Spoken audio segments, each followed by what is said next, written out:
Welcome to Our Soul Whisper with Cathi Belmont and co-host Dr. Pat, a sacred space for self-discovery, healing, and transformation.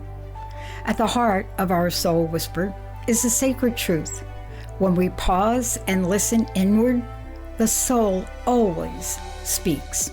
This show offers a safe, empowering space where those whispers are heard, honored, and lovingly guided into full expression. Each episode invites you to be curious about yourself and the reality you're in, while gently reminding you that you are exactly where you need to be. Let today's message settle in your heart. Maybe even journal about it. And if something resonates, peace, clarity, or insight, pass it along to someone whose soul might be calling for the same. Keep listening inward. Your soul knows the way. Our Soul Whisper starts now.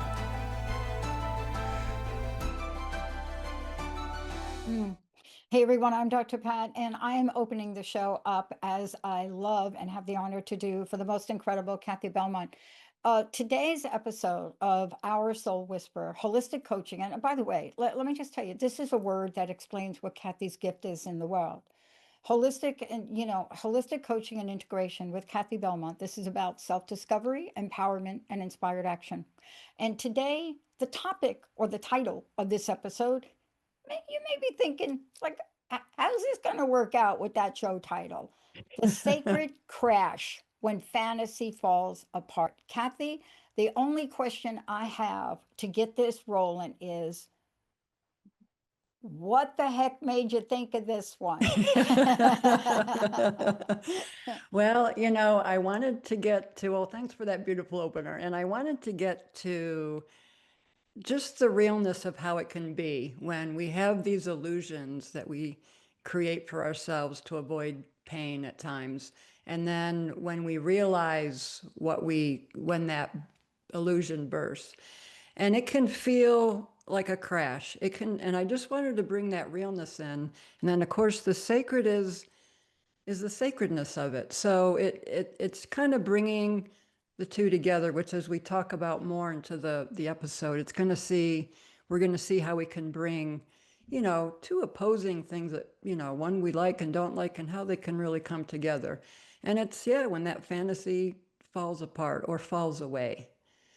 And so I wanted to extend this conversation from our Dare to Be Real episode to really take it to the next level, and from the perception of the illusions that we create in our lives, because at times that pain can be unbearable sometimes. So Yeah. And part of this, let's just describe for people the word illusion for a minute and what it means. And you have a fabulous quote you're going to share with us. So why don't you kick it off with that quote? Because I think this quote says it all. And there are so many, but this one really hits home, doesn't it? it does, and it's a beautiful reminder for me, very powerful, by Immanuel Kant. He says, see things not as they are, but as we are. And it really, for me, it gets to the heart of, we live in our own world. We create our reality from the stew of thoughts, emotions, and beliefs and past experiences. It's all how we see the world and how we respond and or react. And it's really just coming to that awareness, if you will, and invite everybody to just consider that maybe what we're seeing, what perspective are we seeing reality? And then becoming more aware and understanding and having the empathy for the situations, people, and circumstances in our lives that we come in contact with every day. Yeah, you really nailed it. I mean, one of the things that this episode is about a disillusionment. And I mean, I wish I had the rights to play Alanis Morissette's Thank You, because she thanks disillusionment in that song. She even thanks India. So I'm not sure who all she's thanking in that song, but I do remember that line where she says, "Thank you, disillusionment." And she goes through and she goes on to the song. So what you're bringing forward is feeling let down when reality doesn't match the dream or ideal you've imagined, clinging to how we think things should be instead of meeting life as it is. That requires a bigger conversation. So let's talk about that. You know, idolizing, perceiving. So it's a tricky conversation because, on the one hand, pretty much everything you've read, every scripture, every book, I mean, go back millions of years, thousands of years, right? There was always a vision of something, even from the ancient glyphs that were put on cave walls, right? Hmm. Yeah. So it's tricky about encouraging people to really think big out of the box. The greatest Hmm. ideas, Steve Hmm. Jobs, he was told he's a Hmm. crackpot, crankpot, whatever the pot is. But can you take us through this about what the lens is around this, please?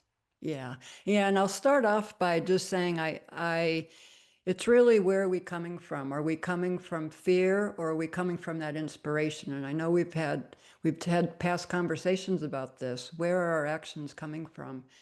And I think with illusions, especially with people and situations, we see them as we want them to be. And as I think maybe with people, maybe how they could be or should be, they have this potential. And we're not seeing the the wholeness of who they are. And so when we expect people to fulfill this fantasy, we get let down. And a lot of that comes from, talking from my experience, and I hope people can relate to this as well. We have this fear, or we have this out of control feeling when something doesn't look a certain way. And so we want to change it. We want to make it something else, as opposed to looking inside and saying, what's going on? Why is this making me uncomfortable? And not to say that we have to stay in the situation. There's that common sense piece too. But it's at the end of the day, when we go home with ourselves, what questions do we want to ask? Mm-hmm. With that compassion and with that empathy with ourselves. It was interesting, and I said something to Linda this morning because, I think when you have a big dream, and for in your case, when you're stepping out and you're creating something that you had not done before, right? You don't know what you don't know. Mm-hmm. And, part of what you're talking about is, what do you do with situations that show up? Look, I said this on one of the shows. I've been fired from every job I've had. And so, how long did I linger in disappointment or frustration? I could tell you not very long. I don't know how, I don't know why. I have Mm-hmm. that in me to just keep going. But I will tell you, this year it's been a little bit tougher for me, right? And it really has to do with what you're talking about today. So I want you to really, talk about this, because frustration and disappointment are really low on the scale of frequencies. Yeah, yeah. I mean, you asked too kind of what the difference is too between this inspiration of, Steve Jobs, and then maybe coming from illusion. And I think it's a lot of it is knowing who we are. And if Mhm. it's that coming from that inspiration, there's this knowing with us. And it's also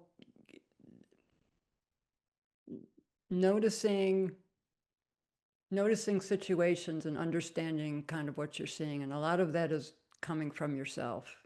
And we can coexist with empathy and then keeping centered as well.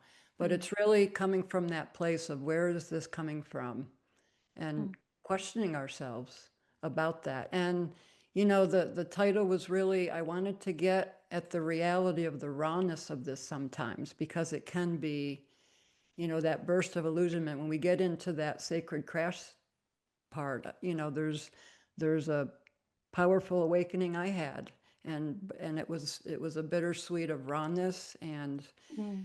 that, like you said, with Alanis Morissette song, thank you for that disillusionment, thank you for that awareness and gift.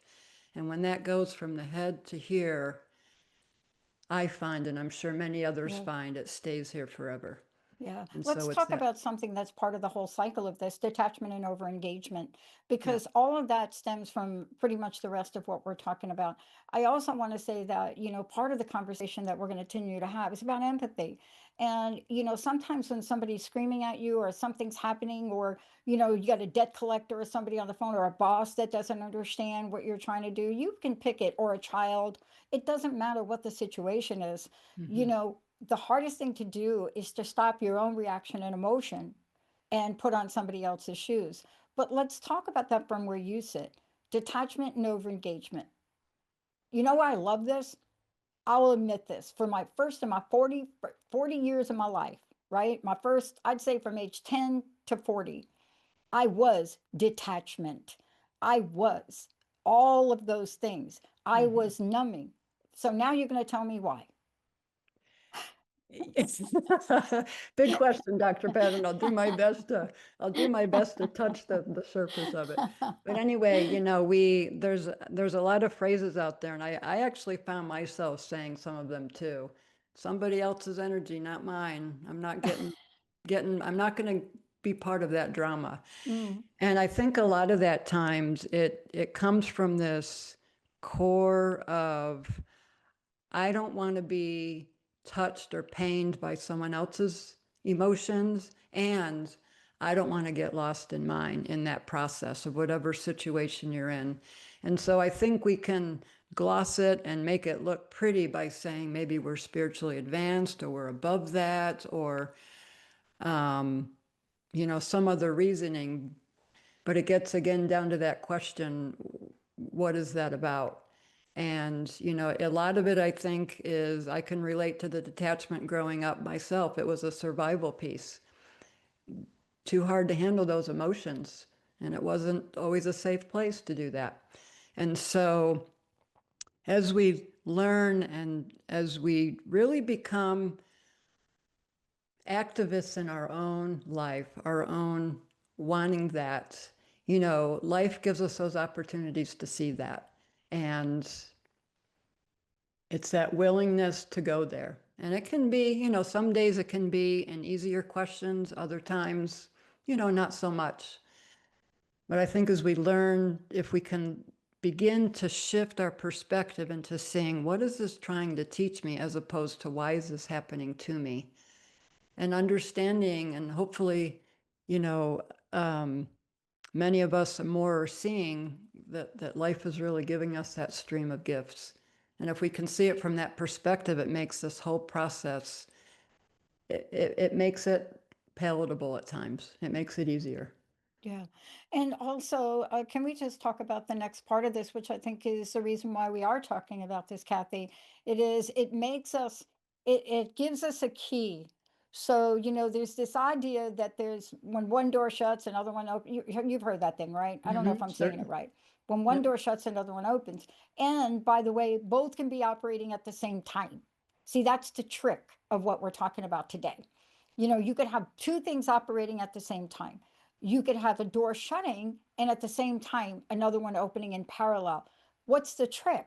Do you know that's going on? And what stops you? So let's talk a little bit about one, our fear, our feelings, and how we're touched by another's pain and our own. But also, we can go to judgment in a hot nanosecond, right? Okay, silly example, right? And then I really want you to take this home. Silly example. I put my holiday stuff out early. I got a big, like, four-wheeler. I'll have to take a picture of it to put up on the website. I got a picture of a big blow-up four-wheeler, right? So I just wanted to experience, but I wasn't the first in my neighborhood, the guy down the street. So people driving by taking pictures, right? This is my expression of it. Other people, a couple neighbors have said, man, you put that out early. And then I started to think, well, did I Mm, see what happens? So yeah. walk us through how this shows up in real life and how we look at this idea of the enlightenment and unconsciousness. Because unconsciousness is a thing. It is. We like to kind of separate people. If we become aware of something, Mm-hmm, like say that door opening, and we have that awareness, mm-hmm, and then sometimes we can take on judgment of others saying, well, they aren't aware of this yet, or, why haven't they gotten there? And so we get kind of this, ego kind of pride thing when we become aware of something and we forget that empathetic piece. And even within ourselves, we forget that those other parts of ourselves that had those experiences, showing them empathy and compassion as well. And so it's really being able to relax into that uncertainty. And when you were talking about, this door opening and door closing, even the feelings that we have, we may we may feel sad or angry about what's going on, and then we automatically want to band-aid it with gratitude or some positive thought.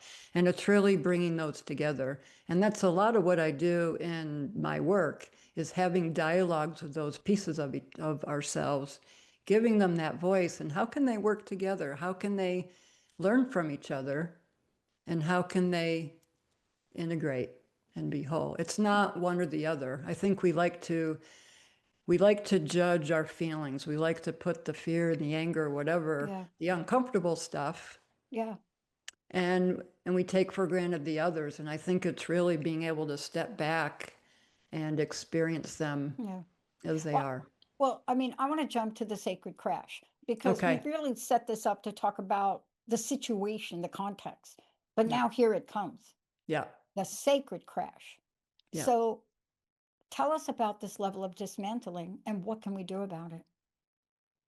You know, it comes when we become aware of something. So a few years ago, I was in a situation where I was living under this illusion of how things were. And at one moment, that balloon, that bubble popped right in front of me, instant.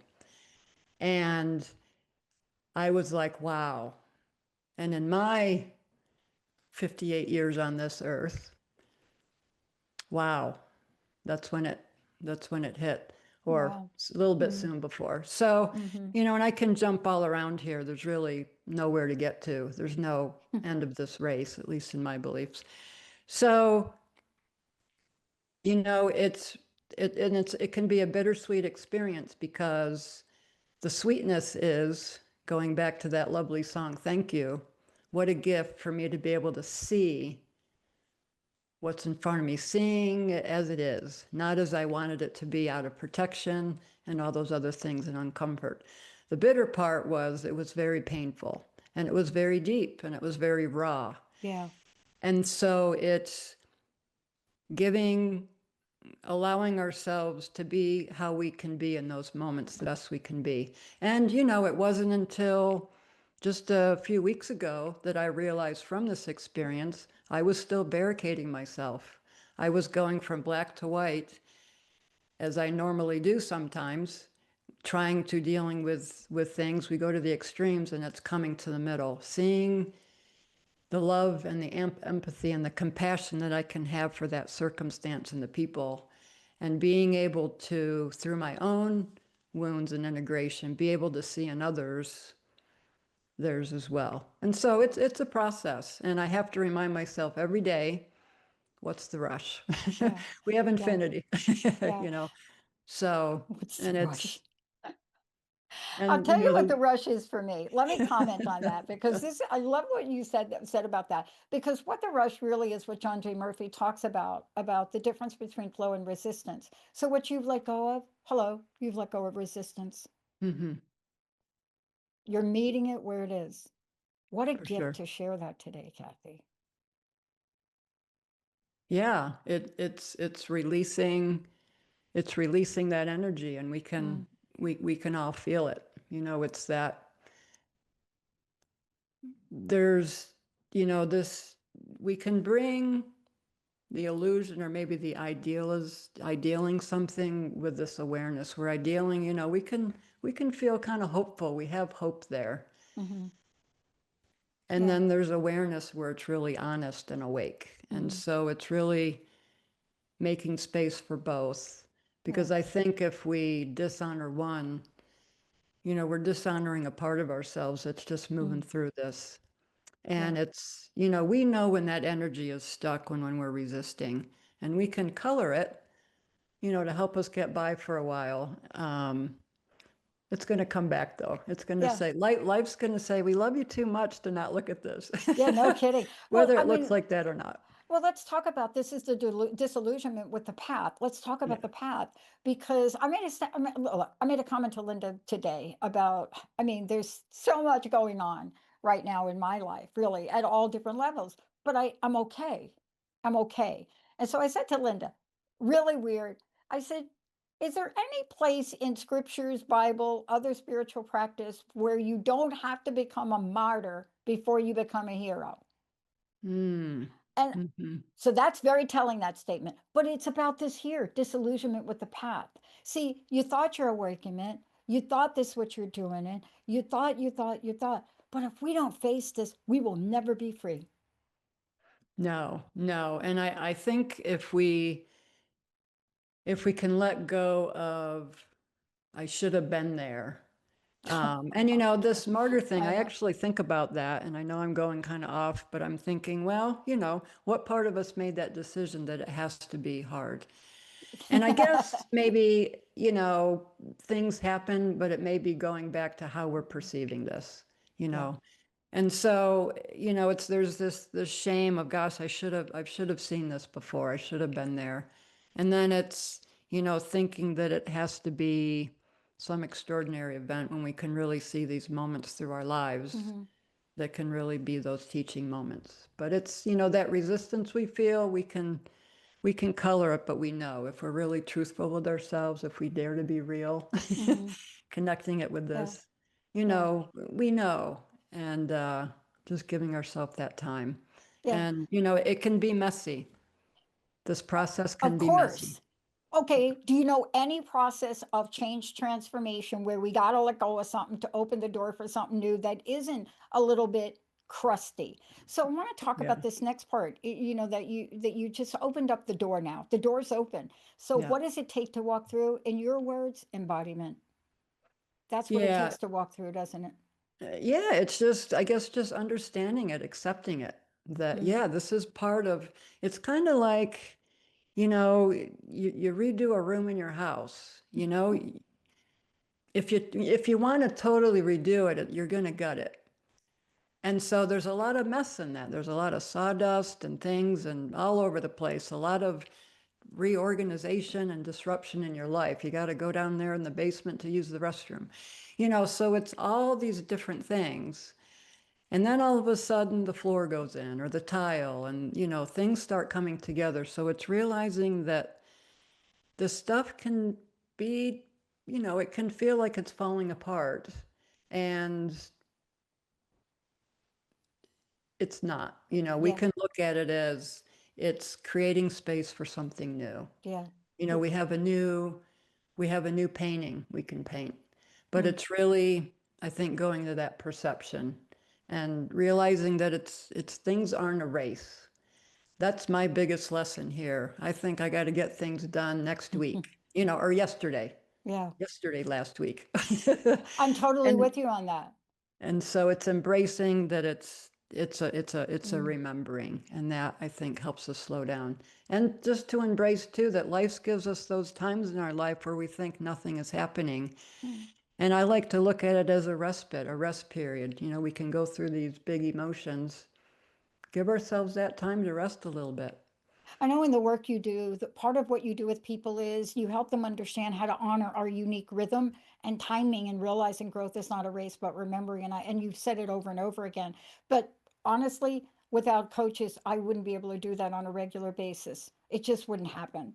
And everybody's different. My rhythm's different than yours, but rhythm is so important. And what we're talking about is Mhm. understand the rhythm of your disillusionment as well, because we have to know what to do. Today, my timer for my little blow up four-wheel drive Santa isn't working. And I love that it came on in the morning instead of night. Linda's Mm. perspective is we got to turn that thing off. It's not nighttime, right? Two different rhythms, Yeah, and we meet in the middle. yeah. Tell us now from where you sit. This is an amazing conversation. What do you want people to know about this and take away with them? I want them to know to honor their rhythm and honor their process. And one of the things that as I continue to grow in my practice and learn and work with clients, working with myself and with clients, it's a beautiful process. It's a win-win, and it's wonderful that we can walk together in this and to Mm, allow people to come up with their own awarenesses and their own integration. And coming from those aware places, it changes our lives, it changes our world. mm. We respond just that little bit different. And so it's all about guiding someone to their own awareness. And that's the beauty of this work. And I love what I do. And I invite everyone to go to OurSoulWhisper.com and see what the offerings there. And I would love to have a consultation, talk a little bit more about it and see if it's a fit.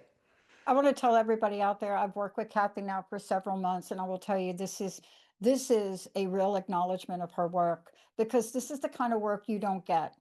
You know, you can get out in the world and hire coaches to do many, many things, but this level of work to help you understand, one, there is a key, two, crashes could be sacred, and three, what do you do to bring it all back together? Cathi, again, give out your website one more time if you don't mind. OurSoulWhisper.com, and I would love to connect with you. Yeah. All right, everybody. That's it. Sacred crash. Get yourself up. Get your sled out there. Blow up your holiday. Blow up your holiday, your ornaments. We'll see you next time. Thank you for listening to Our Soul Whisper with Cathi and Dr. Pat.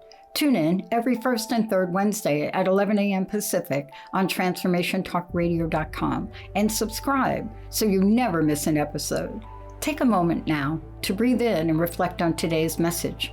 If it brought you peace, clarity, or insight, let it settle in your heart and maybe even journal about it. Remember to like and share this episode with someone who's ready to listen within. May our soulful echoes ripple outward, awakening awareness and deep remembrance. If this show touched something within you, share it. Let's create a world where most of us pause, listen inward, and allow our light to shine. Visit OurSoulWhisper.com for more.